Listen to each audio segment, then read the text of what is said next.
Hotel Echo Lima Lima Oscar.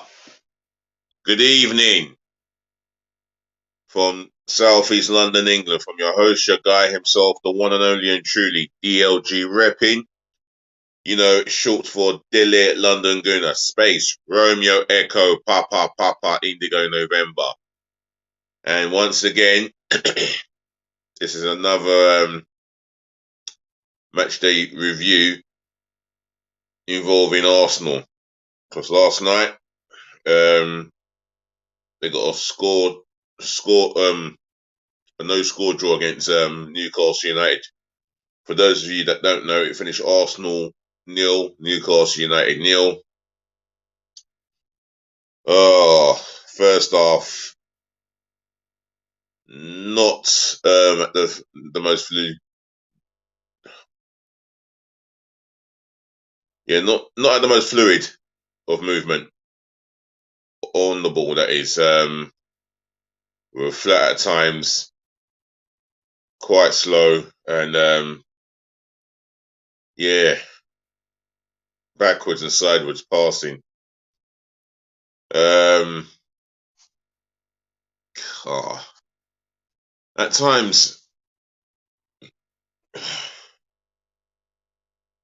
it was stop and start, but I didn't like the time.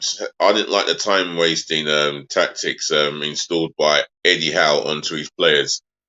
Yeah, some of the Newcastle players did waste time, but that's all down to Eddie Howe. He knew that by doing what he's doing, by getting them to do what he wanted them to do, it would distract Arsenal, and it worked a treat for them. Defensively, I never thought Eddie Howe's teams would be defensively structured and stubborn, but, you know, kudos to him. They were very defensively stubborn, hard to break down. In the first half, we did not register one shot on target. But overall, we had 17 shots, 8 on target. Not one shot was registered on target in the whole of that game. If I've got that wrong, then you know what you have to do. Before I go on to the player ratings, the management, ref, and the fans, all I want you to do is smash the thumbs up like button for me, yeah? Make sure you do that. Make sure you share this channel virally all over the globe, especially to your friends and your relatives, yeah? Please do so for me, yeah? And on top of that, yeah, do make sure that you give me your thoughts of the game, your thoughts of the next game, which is Oxford United away on Monday week, and your views, your prediction of the Oxford game, and shouting out to one viewer. Nice to have a viewer on tonight's game, on tonight's review. Shout out to yourself, sir or madam. Don't matter where in the world you come from, what race you are, age, just thought I'd shout you out there. But for me, personally, it was a game that was, what's the word I'm trying to think of? Yeah, it was a game that was not meant to be for our attacking players. For Saka and Martinelli, mainly Martinelli, they were always doubled up. Every time Martinelli had the ball, he had 2 players on him. Saka, he had 2 players on him. But in the second half, I think Saka became more dangerous and he got joy out of Dan Burn. In the first 5 minutes, he got joy out of Dan Burn. With Martinelli, Kieran Trippier, you got to give him credit. He marked him out of the game. And that's, again, kudos to Eddie Howe. Now, when his name was mentioned for the Arsenal job after Wenger's resignation, I believe, I'd said I'd rather have Eddie Murphy. Well, I'll tell you what, for what he's accomplished since taking over the Newcastle job, he's done a remarkable job. He's done in fact, he's done fantastically well. They're 3rd in the league. They're defensively resolute. resilient and structured, and they've played some blinding football. If you look at Almiron, what he's done to him, his confidence and the belief that he's installed in him. Is it any wonder he's got 6, 7, maybe 8 Premier League goals?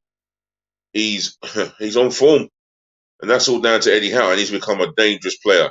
The more games he plays, the better he's becoming. For us, it was a game where we just couldn't unlock the Newcastle defence. Well, one key chance was Eddie Nketiah's effort on goal, saved by the legs of Nick Pope. Otherwise, yeah, it was a night where the fans will blame the referee. They will criticise the Newcastle players, but you can't criticise their fans, because at the end of the day, it's not the fans who told the players to go down and waste as much minutes on the pitch. It was down to Eddie Howe. He implemented that tactic. Otherwise, was it a case that Arsenal will outplay them and beat them in a game of football? Now, you can accuse Newcastle of not playing any football, but they aren't playing any football at all. What am I saying? You can accuse Newcastle of not playing any football. But one thing you can't fault them for is the tactics they implemented. You can't fault them for coming to the Emirates and doing everything they can to get a draw, because they had to perform to their strengths. They knew that the tactic tonight is to perform to their strengths and to the plans, and they did just that. It's as simple as. Other than that, let's get into the player ratings. In goal, Aaron Ramsdale. There was one error that could have cost us the game, and Newcastle were really frustrating the fans. You can see some of the Newcastle players who went down with cramp or injury or whatever it was. They were frustrating the fans. They were just getting every set piece they were getting as it is. And Aaron Ramsdale nearly cost us. And I'll tell you something, if we had gone 1-0 down for his error, he would have been made a scapegoat. And that's not for the fact that he's a goalkeeper. It's for the fact that he decided to try and play out from the back, and he nearly got himself caught. And for me, time and time again, he does this because I feel that he's getting bored by doing nothing. Well, I'm going to give him a 6 out of 10. Right back, Benjamin White. Superb defensively. It did not faze him taking on Joe Linton. You know, he stood up to him very well. Joe Linton's a big unit, and he stood up to him extremely well. I'm going to give him a 7.5. William Saliba, much better game for me. When Newcastle had the set pieces delivered in mainly by Trippier, they were well dealt with by Saliba. So for me, I'm going to give Saliba, I'm going to give him an 8. I'm going to give him a 7.5. Gabriel dos Santos Magalhães, solid, absolutely solid. He won every ball in the air, every tackle he won. The only thing with Gabriel dos Santos Magalhães is whenever he had the ball, it's as if he was panicking. You know, he held. It's not so much that he held onto the ball so long. It was a case of him struggling to deliver that pass. It was like he was too scared to play a forward pass. You know, it was always safe and safe. That's fine, but he's too scared to risk playing a forward pass. But other than that, I'm going to give him an 8. I think I'm going to give him a 7.5. Alexander Zinchenko, I'll tell you what, he was brilliant in what he did. He was brilliant in the way that he looked after the ball. one-on-one, 1v1 battles, he was not bad. And every ball that was in the air, he he won his fair share. Well, he won his fair share of balls in the air whenever it was up in the air. Very good in the air as well. People forget that. You know, they don't give him credit for his aerial ability, but he is good in the air, and very effective as well. I'm going to give Zinchenko an 8. You know, I mean, he's playing at left back, but you can see that he was drifting into midfield and into the number 10 role, and then he made something happen. Well, no, I don't know whether he played a key pass that put Eddie Nketiah through for that effort on goal that was saved by Pope's leg. But yeah, he was around. He was all over that pitch, receiving the ball and making that effective pass. So I'm going to give him an 8. The midfield area, Thomas Partey, brilliant again. Consistently brilliant this season. You can see where he, you can see where he's effective with us. Absolutely brilliant. I would give him an 8. You know, if he was to get injured, I think that's where we're going to have big problems. As much as I've got respect for Elneny, he's just not the same quality. Partey ensures that we can create problems going forward for any teams. He's part of that, and I do like the way he's operating that midfield, like the octopus that he was called at Atletico Madrid. My midfield bully destroyer. I'm going to give him an 8. Granit Xhaka, he got booked. I think he got booked in the first half or second half. But one thing I will say is he never gave up. He never stopped working hard. And for me, he tried to do his best to inspire the team to victory. I'm going to give him a 7. Martin Odegaard, one of his quiet games, unfortunately. He tried to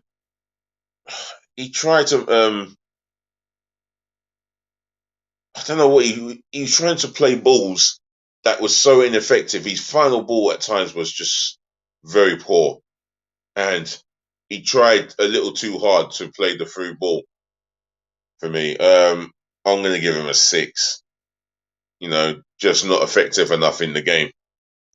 The front three. Let's start off with right wing forward Bukayo Saka. First 5 minutes, he got the better of Dan Burn. He looked lively. He looked like he was going to create something for Arsenal to get an opening goal of that game. If anyone was going to inspire us to get in a goal, you would turn to Bukayo Saka.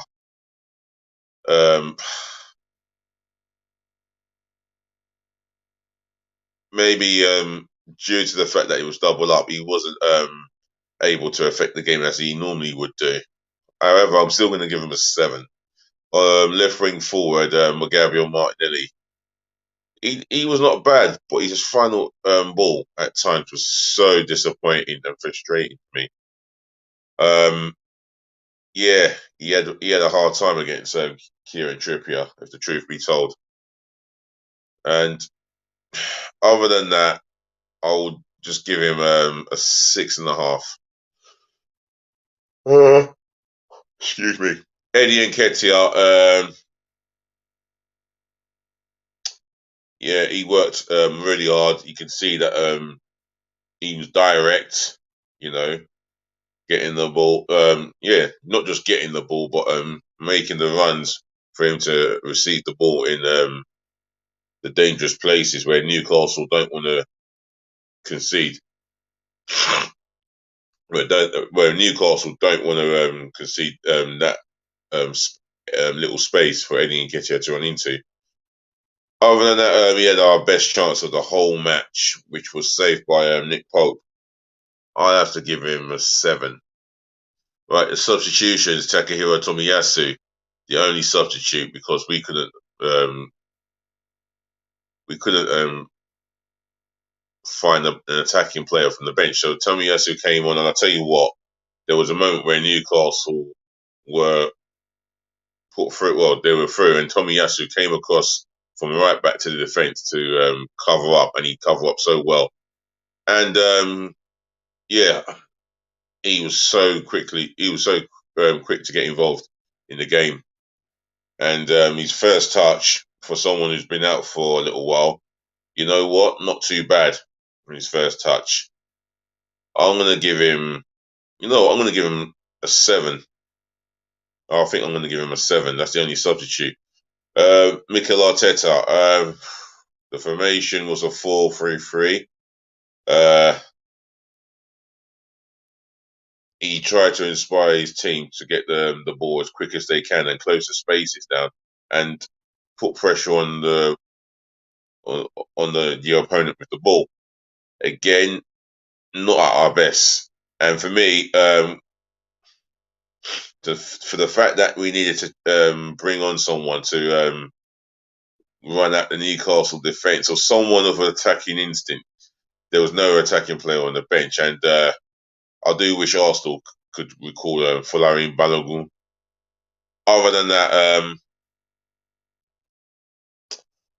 yeah, I wish he could have possibly put Martinelli in the middle, up with Nketiah, and throw someone else on the wing. Maybe push Kieran Tierney into a further forward position.